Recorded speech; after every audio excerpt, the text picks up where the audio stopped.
তাকে ডেকে নিয়ে গিয়ে পিটিয়ে হত্যা করা হয়েছে, সেটা কি গোমাংস রান্না হচ্ছে। আপনাদের বলে রাখি, হরিয়ানাতে এমনি গোমাংস কোনো জায়গায় খুঁজে পাওয়া যাবে না। তারপরে ওখানে কি গোমাংস খাওয়া তো দূরের কথা, মাটন বি চিকেন খাওয়ার ওদের সেই বাংলায় আবারও খুন হলেন।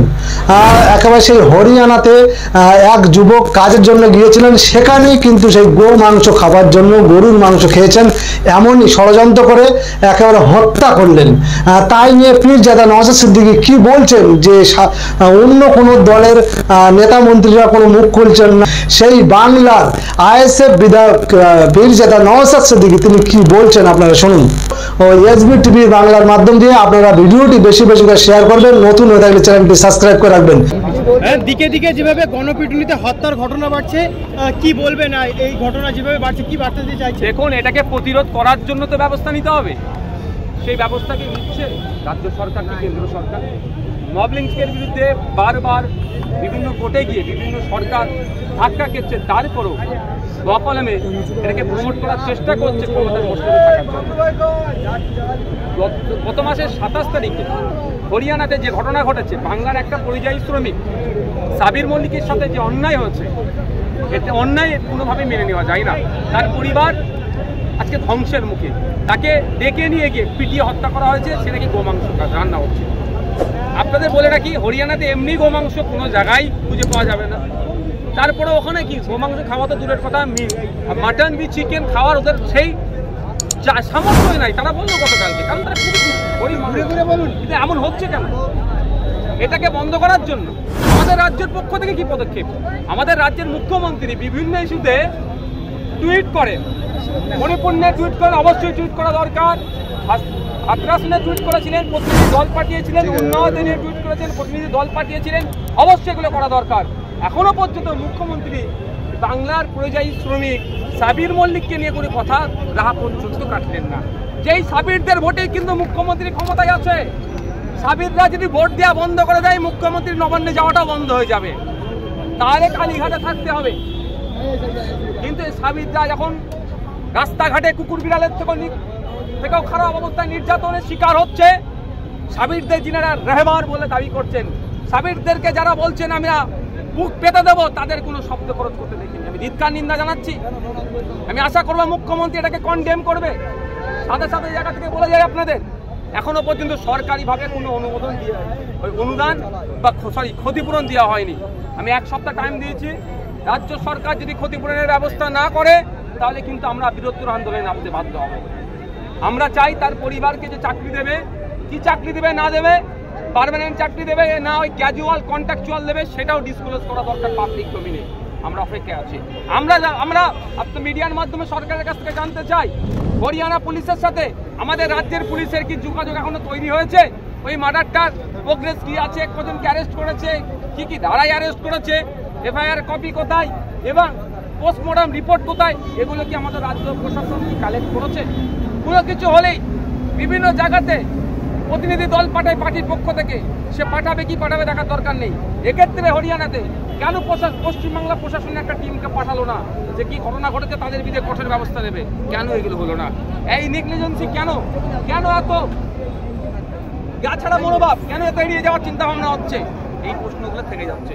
আর একটা কথা বলে রাখি, এখন দেশের লিডার অফ অপোজিশন সম্মানীয় শ্রদ্ধেয় রাহুল গান্ধী মহাশয়, কিন্তু দুর্ভাগ্যের বিষয় 4 তারিখে ভোট শেষ হয়েছে, রেজাল্ট আউট হয়েছে, তারপরে একাধিক জায়গায় মব লিঞ্চিং হয়েছে।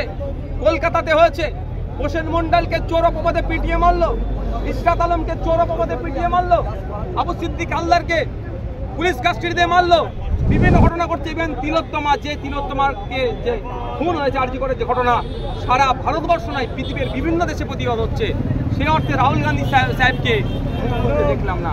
হরিয়ানাতে এই যেভাবে আপনার ছেলে সাবির ভাইকে খুন করা হলো, পিটিয়ে হত্যা করা হলো, মব লিঞ্চিং করা হলো, রাহুল গান্ধীর কোনো বক্তব্য শুনতে পেলাম না। আমাদের ভাবাচ্ছে রাহুল গান্ধী সাহেব কি করছেন, কি করতে চাইছেন, আমাদের কিন্তু ভাবাচ্ছে। তাই আমি এখান থেকে দাঁড়িয়ে দেশের লিডার অফ অপোজিশনকে বার্তা দিতে চাই, ভোটের আগে আপনি যে পারফরমেন্স করেছিলেন, সবকা সাথ সবকা বিকাশ, বিজেপি বলল, আপনি কিন্তু বকলমে সবার পাশে দাঁড়ানোর চেষ্টা করেছিলেন, তাহলে আপনার কাছ থেকে এখন কেন আমাদের এগুলো পাচ্ছি না? আপনি একটা প্রোটেস্ট পর্যন্ত করছেন, একটা টুইট পর্যন্ত করছেন না কেন? আমাদের ভাবাচ্ছে হরিয়ানাতে যেভাবে ইলেকশন আগিয়ে আসছে, বিজেপি সেখানে বিজেপি সেখানে কলকে পাচ্ছে না, ধর্মের রাজনীতি করে, হিংসার বাতাবরণ তৈরি করে, সাম্প্রদায়িক রাজনীতি করে ক্ষমতায় টিকে থাকার জন্য একের পর এক ঘটনা ঘটাচ্ছে। গত 27 তারিখে সাবির মল্লিককে হত্যা করেছে। আবার আপনি খোঁজ নিয়ে দেখুন ক্লাস 12-এর ছেলেকে অয়ন মিশ্রা নামে তাকেও গরু পাচার সন্দেহ, এই সন্দেহ ভাবতে পারছেন কোন জায়গায় রাজ্য যাচ্ছে, গরু পাচার সন্দেহ তাকে হত্যা করেছে। এই সমস্ত ধরনের যে ঘটনা অন্যায় হচ্ছে ধিক্কার নিন্দা জানাচ্ছি। আজকের আমাদের অবস্থান বিক্ষোভ থেকে আমরা যেমন সাবির মল্লিকের জন্য আওয়াজ তুলেছি, সাথে সাথে আমরা তিলোত্তমা বোনকে আমাদের ভুলে যাইনি। আমাদের পরিবারের সে একজন সদস্য, তিলোত্তমা পরিবার শুধু নয় রাজ্যের মানুষ দ্রুত বিচার চাইছে, এখান থেকেও বিচারের দাবি।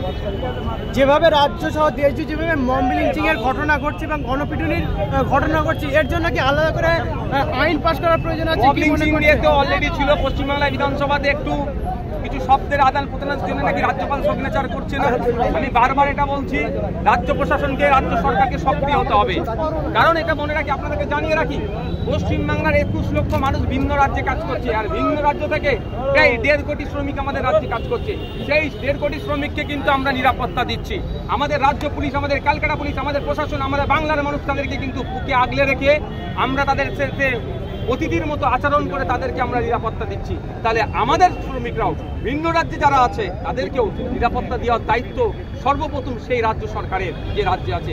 এটা তাদের দায়িত্ব বুঝিয়ে দেওয়ার জন্য সবথেকে বলিষ্ঠ, সবথেকে অগ্রণী ভূমিকা রাখা দরকার মাননীয় মুখ্যমন্ত্রী মমতা ব্যানার্জি মহাশয়। কিন্তু দুর্ভাগ্যের বিষয়, অপদার্থ হরিয়ানা সরকার যেভাবে ব্যর্থ হয়েছে, হিংসার রাজনীতি করতে চাইছে, আমাদের রাজ্য সরকারও কিন্তু তারই একই জুতে পা দিয়ে এগিয়ে যাওয়ার চেষ্টা করছে।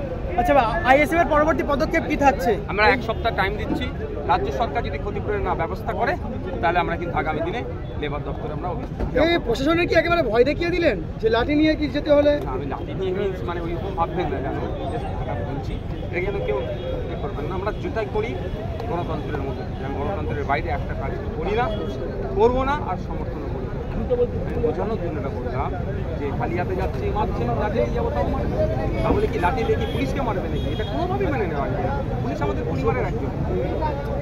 পুলিশের যে খারাপ ব্যবহার কি বলবেন? যে এখন যারা ওই 2-4 জনে করছে তাদেরকে আমরা নোটিশ করছি, তাদেরকে গতকাল সন্দীপ ঘোষ সহ 4 জনকে যে গ্রেপ্তার করেছে, তাদের কিন্তু এই আর্জিনাল নিয়ে গ্রেপ্তার করেনি। তিলোত্তমার ধর্ষণ খুন কাণ্ডে তাদেরকে গ্রেপ্তার করেনি, তাদেরকে দুর্নীতি হয়েছে, এই দুর্নীতি করেছে, এই অভিযোগে গ্রেপ্তার করেছে। দুর্নীতিটা কালকের নয় বা নতুন নয়, 2021 সাল থেকে দুর্নীতিটা বেশি আকার ধারণ করেছে। 2023 সালে ওখানকার তিনি একজন মানে সিনিয়র মোস্ট একজন অফিসিয়াল হসপিটালের একজন কর্তা অভিযোগ দায়ের করেছিলেন। মুখ্যমন্ত্রী দপ্তর পর্যন্ত দুর্ভাগ্যের বিষয় সেটা হয়নি, আমাদের চেষ্টা করেছে।